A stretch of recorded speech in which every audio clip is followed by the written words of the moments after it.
যে রুমে আমরা আছি এটা আমাদের রুম। এই গেট থেকে ঢুকে দেখাচ্ছে ভালো করতে। আমার মেয়ে ঘুমাচ্ছে, খারাপ নয়, ঠিক আছে। আমরা এসে নিয়ে কেন, মেয়ে আছে এখানে, প্রচণ্ড হাওয়া, চারতলায় আছি তো, ব্যালকনি আছে।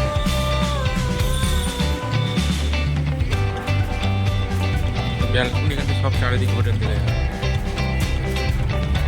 রোড এটা, এই রোডটা গেছে ইয়েতে তোর মন্দিরের দিকে। আর এদিকে একটা রোড দেখ, ওইদিকে সমুদ্রের ধারে 5 মিনিট। আমি বাথরুমটা দেখাচ্ছি, দেখ।